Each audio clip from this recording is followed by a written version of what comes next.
Welcome back to the Brotherhood round 2. Today we have Geargia versus Zing. So this was an interesting one that I shut up. We have Wade Riley playing the Zings on the right hand side. And we have a Ben with the Geargias. So this is it's going to be an interesting round. I think the Geargia player is going first with the two sets. So they're probably going to be an armor. Oh, he's directly upside down, but he just drew the very, very nice Zing path there. But he's just setting, can't really see his hand. It doesn't look like his hand is very live currently. It's never nice drawing the Zing path with the first turn, because you don't really want it straight away. But it doesn't look like he has, the Geargia player doesn't look like he has the cards he needs, but there is the... Oh, knocked over the deck. So there's the armor, as we thought. Armor's going to search out something, so you can search out an accelerator or a arsenal. So he searches out the accelerator, which is the most normal play, because he'll probably special summon into the Geargia X, because he doesn't think he has anything to stop him currently. So he overlays into most likely a Geargia X. Apologies. So there's a Geargia X. So the Geargia X is going to activate his effect to detach one XYZ material to search. So yeah, I think this is going to be a very interesting match. As long as the Zings don't get brick hands, it's going to be very interesting. But the Geargia player is playing a lot of traps, at 19 in total. And there's just two Call Haunters, Dimensional Prison, Breakthrough, Wiretap, and then the interesting part comes in, because this is the very interesting artifact. And if you heard there, Wayne said this is really going to hurt. So we have only a 2/3 on board, and then it's an upstart. So there's the first life for Wade's there. So he goes up to 9,000 life points.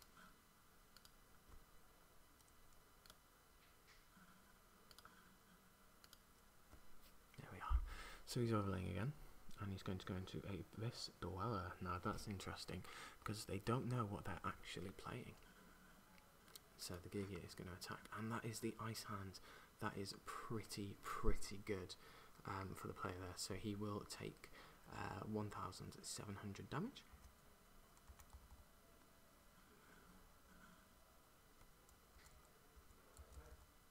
So he just Dark Holes there, which is quite nice.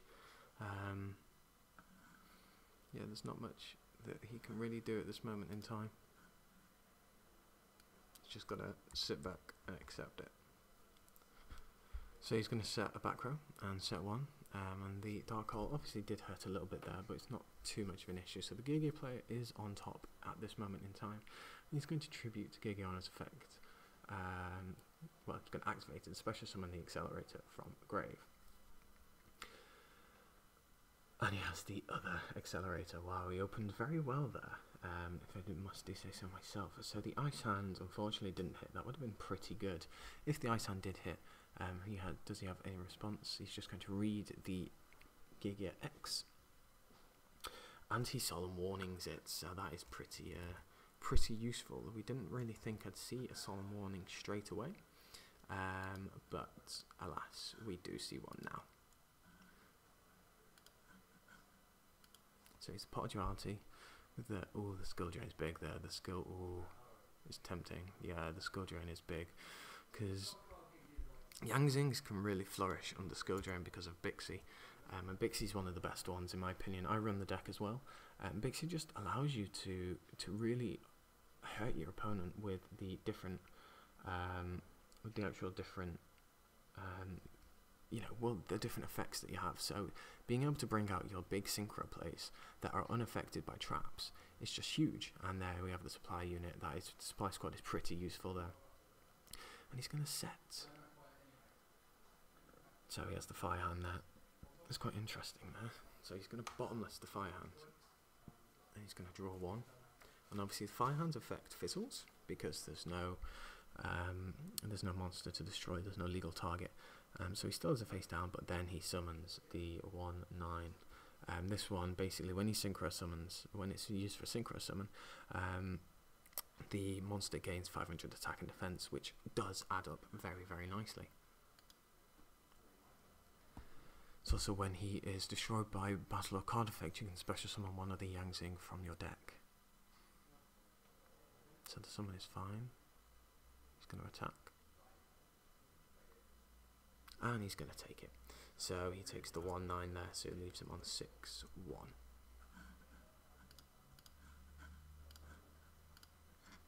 Oh, the soul charge, the soul charge. Let's see how many he uses here.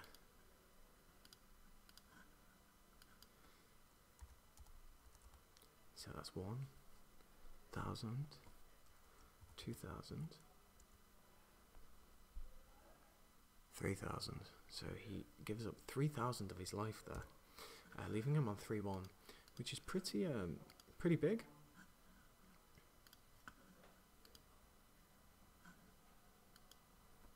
And he's going to overlay now. As I said, if you are just watching this and you didn't watch the first one, I am doing the commentating and the life points all together, so please do forgive me if I do stop occasionally. But then the Castel is a nice card to go into. I imagine Wade here is going to activate the skill drain. Yes. Is there a response? So he's going to pay 1,000 life points, but is there a response? It doesn't seem like it.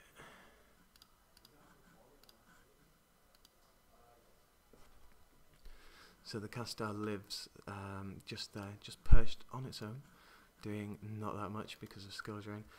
It's a shame that he didn't have an out to it, because the Geargia player does have 2 wiretap, but unfortunately that's the only thing, because he doesn't main MSTs. He does side 3 of them, however. So the Geargia player is in a very, you see.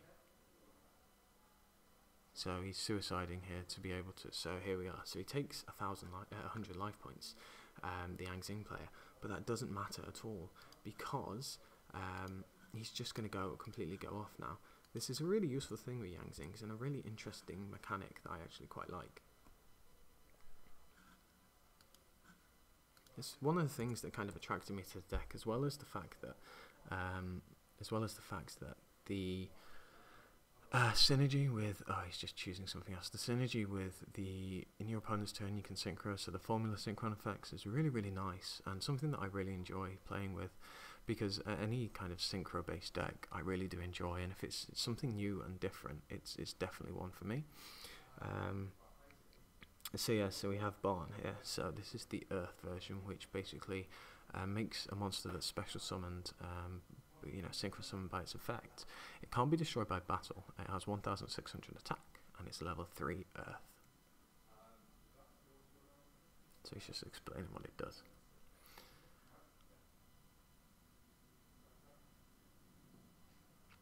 So far this is a pretty interesting round, if you ask me. So he's going to draw for the supply unit there as well. So you can see he has the Fiendish Chain, he has the Exodus, and something else in his hand. That must be a monster. I'm not sure what it is. I didn't catch it, unfortunately. But yeah, if you're wondering why I'm speaking a bit quieter, it's because I don't want the players to overhear me. I am in the next room, but just because I don't want them to overhear me at all. I don't want them to gain any knowledge of the other players' plays, because obviously I'm giving you a play-by-play of what they're actually doing and the options that they have. So he just threw another skill drain, which is quite an interesting one there. So he does have some plays he can possibly do. He could again ram into the Castel just to get some effects off, but it's his turn to go defensive. He is up on life points, but other than that, that's about it. So he's just passed turn there. This is a very slow game here, and he's just drawn the synchro. So this is going to be the tuner, sorry. So it's going to be a very interesting turn, I think, for this one. He has a lot of back row to go play into. He has 5 back row, but he's going to actually have a look, because if one of those is Bixie, which is the water, that can make for some very interesting plays. So he's only synchroing for a level 4 here now, and it is the Underworld cards that basically, when you destroy opponent's monster by battle, you can special summon on level 4 from your deck, but unfortunately that hasn't gone through because of the deprison. You wouldn't actually be able to get its effect anyway because of the skill drain, but nevertheless.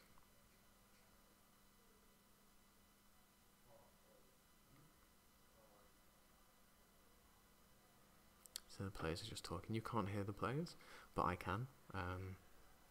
So it's just an interesting thing. And this tournament is going to be a very interesting tournament in my opinion, because we haven't seen any shadows on the feature area just yet, but I'm sure we're going to see a feature, and there it is. There's the Zing Path, which is a very, very good card. It's basically an upgrade of Pot of Avarice. You shuffle 3 Zing monsters from your graveyard into your deck and draw 2. That is the only restriction. In fact, there are no restrictions. It's a really good card. It doesn't stop you from special summoning that turn on the Zings or anything. It's just really good. So you play that card at 3 because it's just so good. Unfortunately, seeing it early on, as you saw, is not the greatest thing, but he's managed to make it into a bluff. He drew Brixie, and there is the other card. He drew the Zing Creation. Zing Creation and Supply Unit. Oh, it's such a good little combo that you'll have going on, because the amount of pluses that you can do just off that is really, really good. So now we have the Susani, excuse me, Susani with the Zing Creation. So you see now this is what's going to happen. He's going to attack. Yeah, so basically the card says if one of your monsters is destroyed by battle or card effect, you can special summon one Zing from your deck. It's really, really useful. So he's going to attack into the Castel, losing 1,000 damage. Losing 100. I'm getting my hundreds mixed up, aren't I? So terrible of me. So terrible. To special summon the Tuner. So this is going to be interesting to see if you can try and make any big synchro plays. Ideally, with facing 5 back row, you want to have a Bixie, and there is the Bixie. Now this, if this goes through, this is huge. This is a level 8 that is unaffected by spells and traps, and also has a 500 attack boost. So Baxi is huge. This is very bad, and he's used forcing 4 Zings so he can return 4 cards on the field to the deck. This is huge. This is a big turning point, and he is also unaffected by skill drain.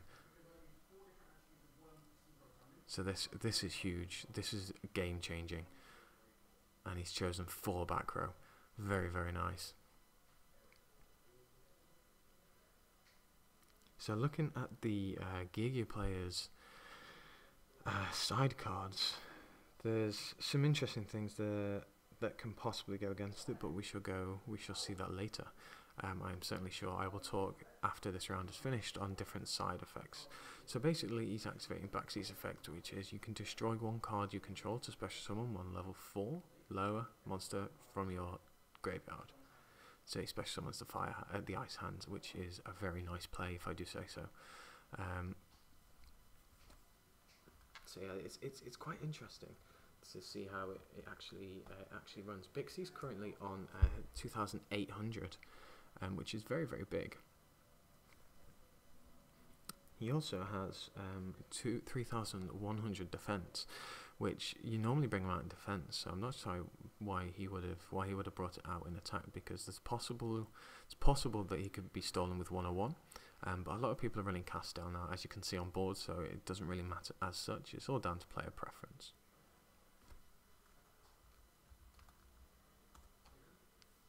So the Ice Hand is going to try and attack, and he's Fiendish Chained that Ice Hand.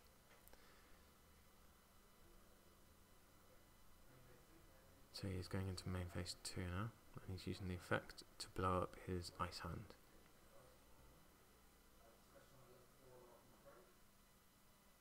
And he's special summoned Bixie. And the Geargia player just asked that he might respond to the actual effect. But I'm not entirely sure what he can do, because Baxi is unaffected by traps.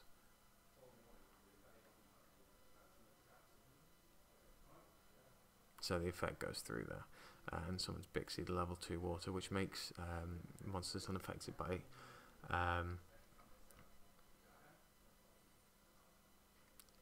yeah, so he's going to try and special summon another monster here. So they're just having a debate over how Solemn Warning would work in this situation when they're unaffected by traps.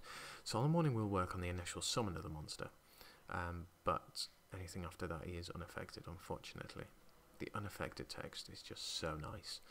Unaffected text, I think, is one of the best kind of texts in the game, because it just makes everything just so kind of difficult to get around. And he's now going into a level 6.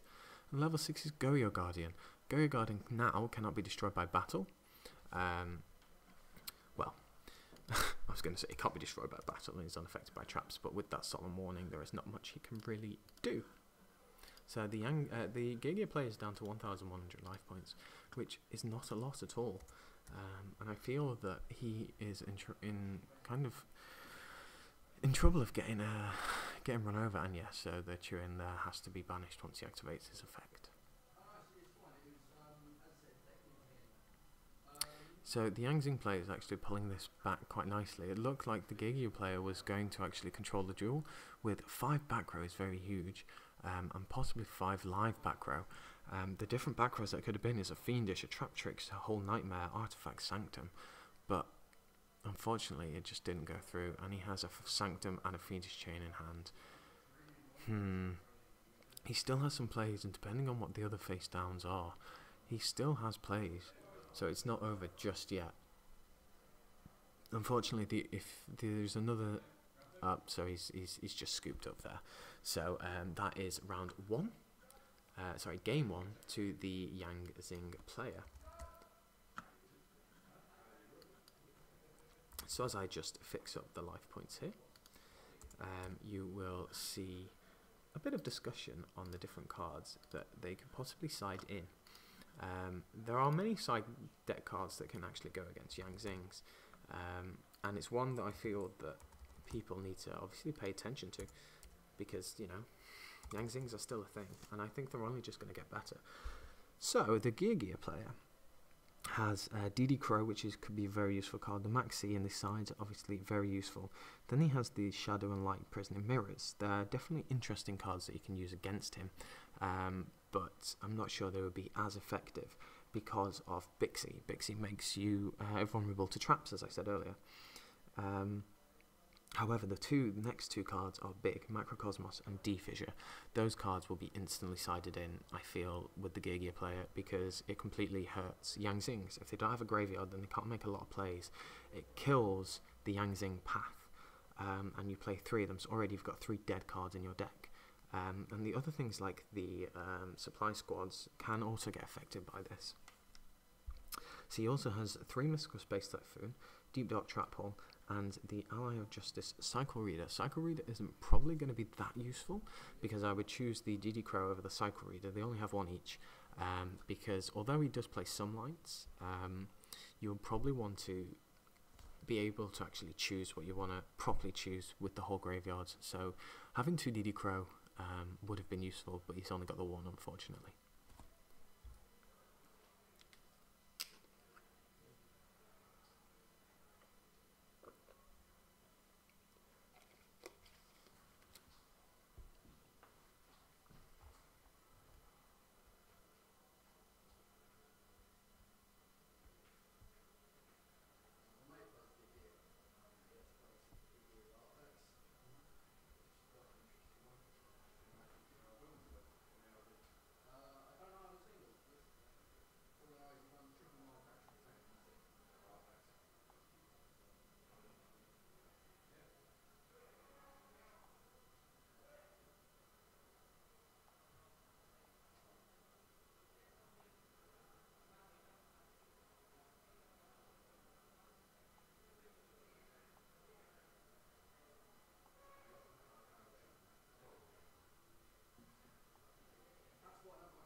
So, we are getting ready for round 2.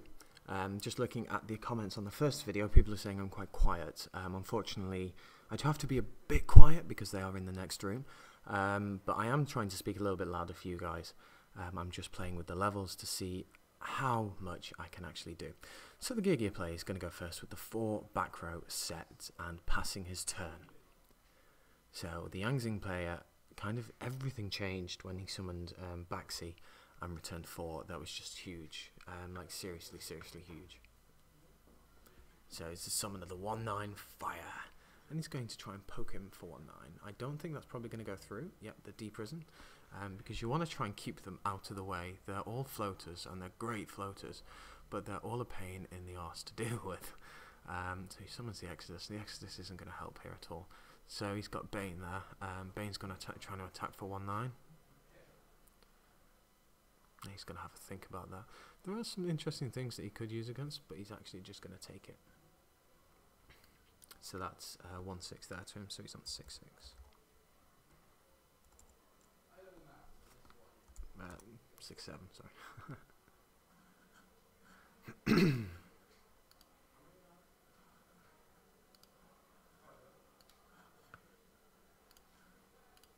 See, as I said, it's quite difficult to keep everything up to date on my own,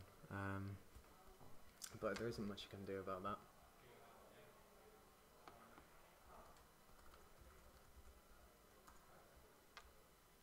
So Geargia Arsenal's attacked into him. He's only taken 100 life points there, so he's now on 6/6, which was my original thought.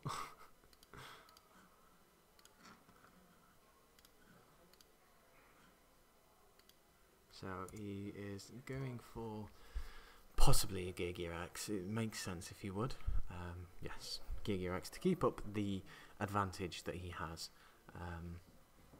So it's quite an interesting duel, this one. You've got control against possible control, but they can make some very explosive plays. Geargia can make explosive plays, there is no doubt about that. So he's just attacked there. So the 2/3 and the 6.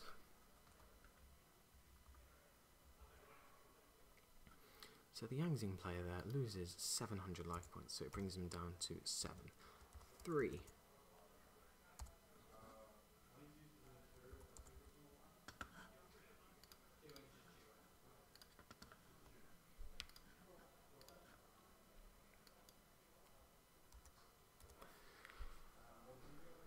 So let's see, so he's trying to make a rank 5 play here. This is just going to give the monster an extra 500 attack.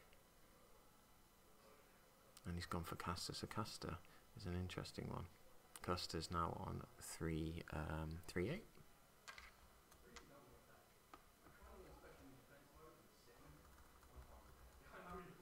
Sorry, Caster is on 2/7 currently, and he has compulsory evacuations him back to his extra deck. There is nothing he can do about that, unfortunately. I can see he's got a Zing Path in his hand, but I think there are possibly 2 Zings in the grave, and the Fiendish Chain gets MST'd there. So the Geargia player is in quite a nice position here, to be honest.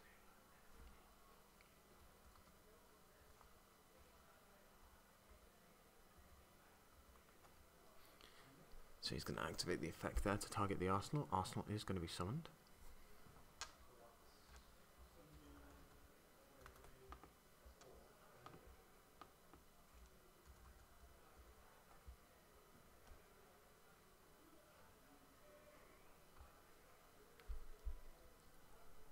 So Arsenal is up to 19 there.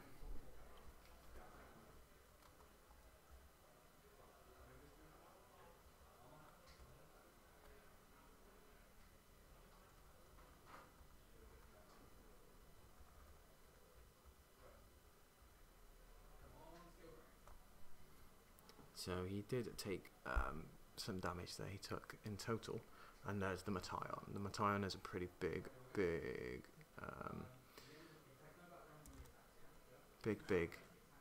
monster there that comes out onto the board.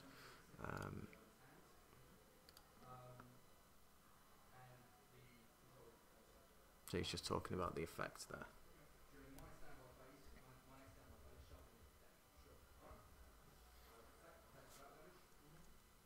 So he's just saying that the effect of Mataion will go off there.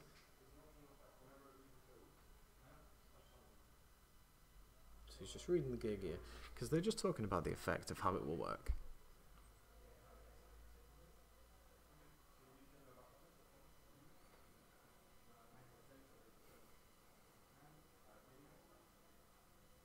So he just goes back to the extra deck there, and he's going to special summon the Geargia.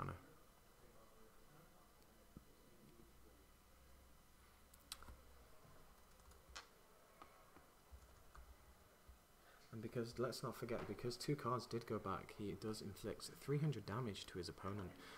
That's pretty useful. But it's not actually going to do all that much, to be honest.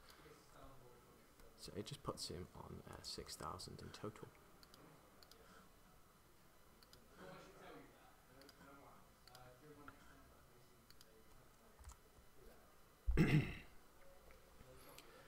So the Zing path is played there with the nice +1 that goes directly to your hands, and he's done another Zing path and an ice hand that I saw there. The ice hand is quite nice. I think the ice hand's probably going to be the one that he's going to actually... So Matayon's still there. Because during your next standby phase, shuffle this card into your deck. So he's tributed to get the Arsenal. Arsenal is most likely going to tribute itself, but no, he has the Accelerator. And another Accelerator. Wow, okay, so this is going to make for some funky plays. He's probably going to use the 2 accelerators. No, he doesn't. I thought he might use the 2 accelerators and might benefit from Arsenal's effect. So another Geargia. Geargia X to add that back to... And I see. So that is fair enough. He could have done that with any other play, really. But he's going to leave it there. Matayon was normal summoned, so he can't use anything, you know, 101, for example, to steal at Rentham. But he doesn't really need to push all that much. He can use the Castel, which he is looking at, but it doesn't really matter. So Castel's going to activate its effect to send him back. So attacks for 2,000 and attacks, and that is that game over. So we are now on to game 3. It's going to be an interesting one. Zings do have the choice of going first or second, and I think in this situation I would like to go first if I was the Zing player, because you want to be able to get as much resources on board straight away, and you want to be able to set up. And if the Geargia player can, like the second game, just get straight into the role of it, of kind of controlling the duel, it's not that great, and it's never fun. So being able to set up is going to be very nice.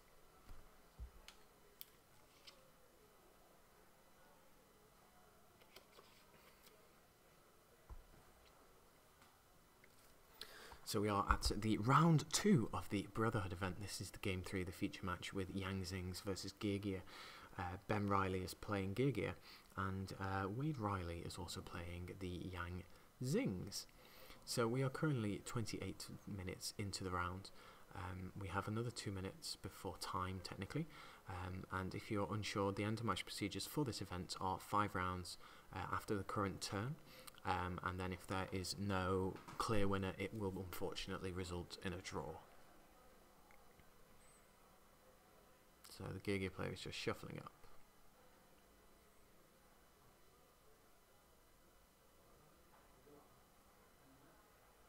So here we go. So the Zing player looks like he is going first, and he has a nice hand. He had TT there as well, so the MC skill, take the skill drain. I would. Skill drain is kind of a no-brainer there. Sure, the MS2 would be nice, but the skill drain cuts down Geargia more than the MST would, hitting the back row. So the skill drain is a really nice thing there to have game 1, turn 1, sorry. So he did have a TT, and he has a skill drain, which are nice, because he can utilise the effects of his own Zings if the opponent tries to go off with Geargias. So I think that was a Bixie, the level 4 water, level 2 water, and we have 4 back rows. So now it's the turn of the Zing player to set all of his back row. So we have an upstart Goblin there. So the Zing player goes to 9k.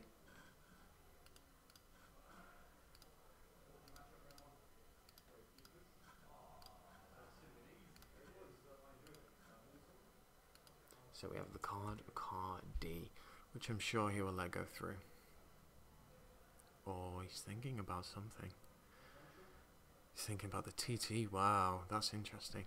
But I've just noticed in the Geargia player, he does have the Solemn Warning, which is huge. So the Bixie will be destroyed. Bixie will get the effect, and Creation will also get the effect. So we go whichever chain link he so wishes. So we're going to see 2 monsters special summoned here, which is pretty big. But as you saw, he has 4 back row, and one of them is a Solemn Warning. And that could prove to be very costly for the Zing player, because you normally never expect that warning. You always forget about it.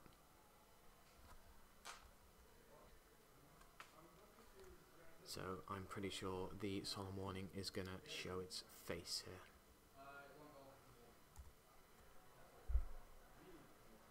They're just talking about the effect, and yes, it would, because the monster is destroyed, he would get the effect.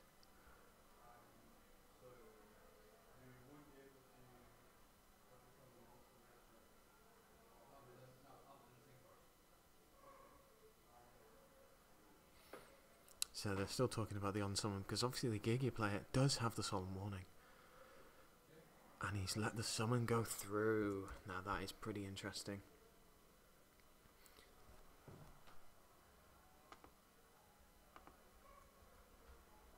So Amades is on 2-8, which is quite a nice amount of life, and I think he will finish chain that. So that is fine. So I believe that is one of the hands that he has set. I can't remember which, because I am unsure if it is actually, but I think it might be an ice hand. But there is the arsenal. So the arsenal is on board now, so he can start making some plays against a 2 Zing back row.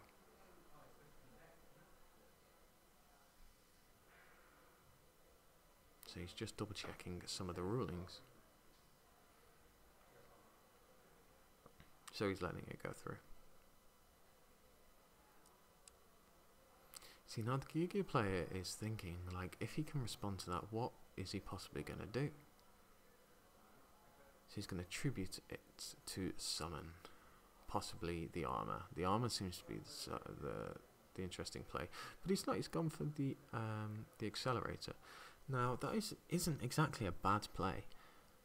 Because, well, thinking about it, the armor would not be a good idea, considering Amades is actually on the field. So he's going to attack for the 1/6 to destroy the accelerator. And he is just passing. Now maybe he's fearing the back row. He's not, because it's the Fiendish chain. My apologies.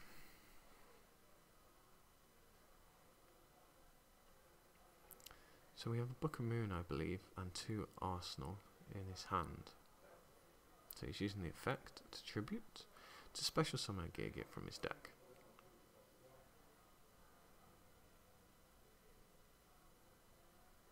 Geargiano could be an interesting choice, and he has chosen it.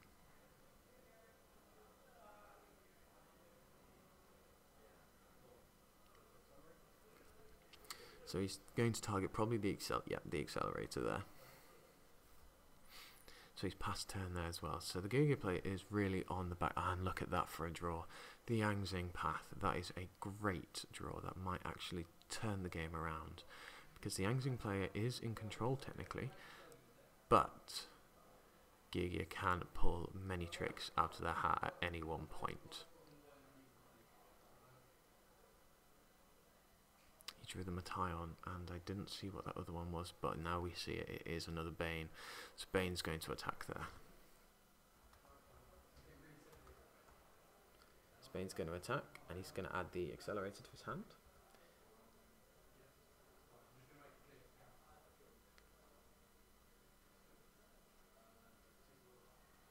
So he's just taking the damage there to put him on 6-4.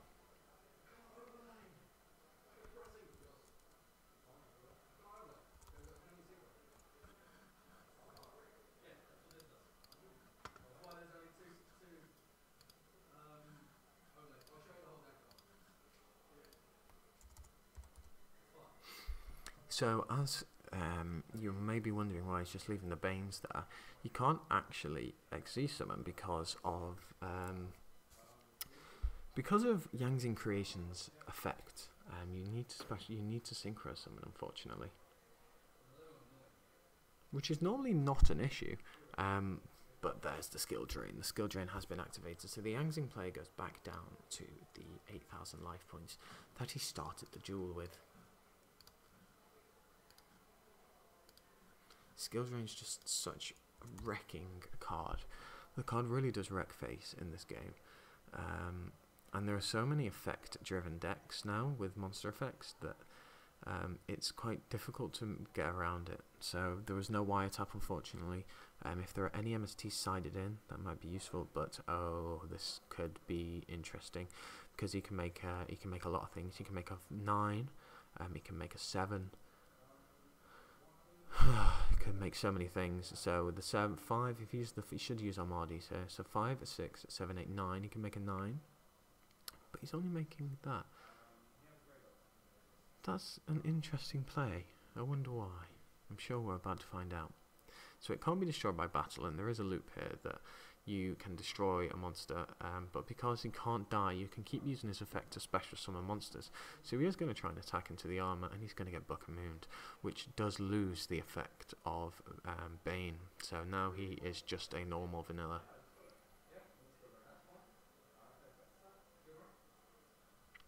And he activates another skill drain instantly.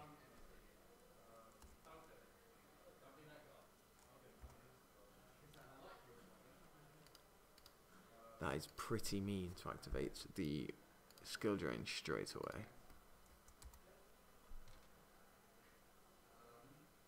So he's activating the effect here just to decide what to do.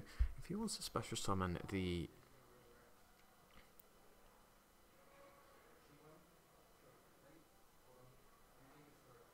So he's just having a think. He wants to see what options he has in the grave.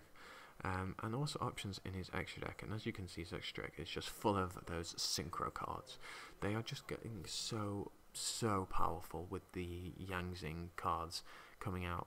Well, already out, and in the next set also we get the Dark Tuner, so you can even make Beazle, or BLs, however you would like to pronounce it. But they're just discussing about different options. There's 37 minutes into the round, so time will be called soon.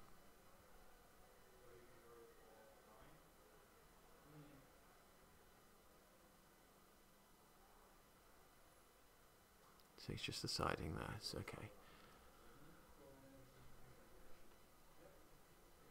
And Bixie, that's the game changer.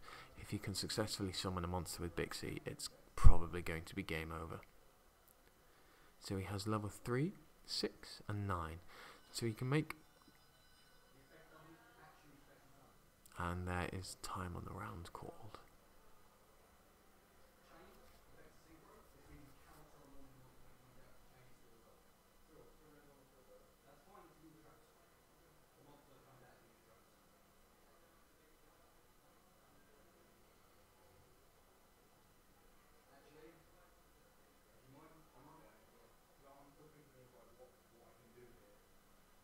So they're just discussing, saying that he just wants to have a think before he tries to do anything. I'm not entirely sure they can actually activate the effects of the Yang Zings to synchro summon because of skill drain. And he's MSTing the skill drain, so that is pretty big. So that's a level 2, 5, 6. He's gone for Geargia Guardian. Geargia Guardian is now unaffected by traps, can't be destroyed by battle.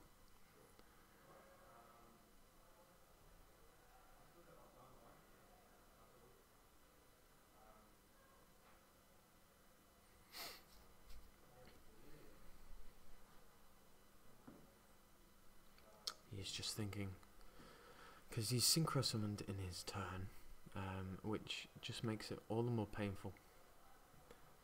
But he can actually now go into a Castell or a 101, which would actually help him quite nicely to take that Geargia Guardian and just remove it from the duel.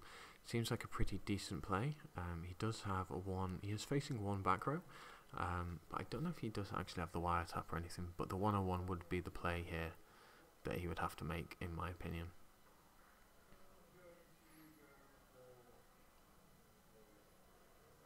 He's going for the Castell there.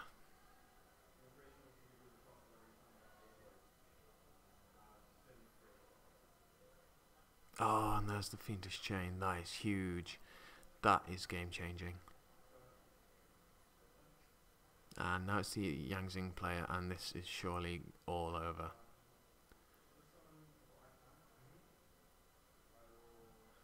Possible Toronto Tribute, or the Solemn Warning of the Ice Hand.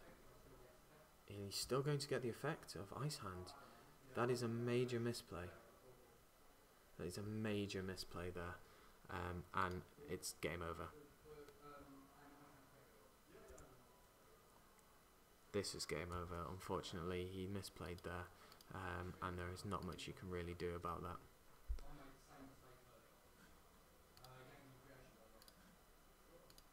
This is just overpowering. This is unfortunately game over. Unless he has something that can probably stop him. But I don't think there is going to be anything. So Geargia is going to attack for the 800. And he's played the Sanctum. The Sanctum, that is huge. And the player applauds it there. The Sanctum is played nicely. Because we haven't actually seen any artifacts for the Geargia player in 3 games. So this is pretty big. So the Moral Tech is going to come out. But it doesn't necessarily mean that he's saved for this turn. He should special summon in attack mode because of the 2-1 attack. So there goes the Geargia. So now there is a change on the field, and the Fire Hand is going to attack. So Fire Hand is going to attack. He's going to take 2,000 damage. 2,000 might be a little bit much, Will, but he's going to take 6. He's going to be on 6,600 in total.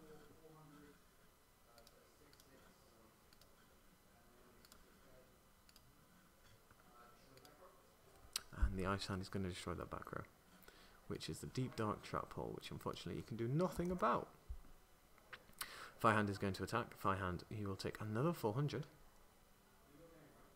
And this is, I won't even do life points. He's offering his hand there. And that is game.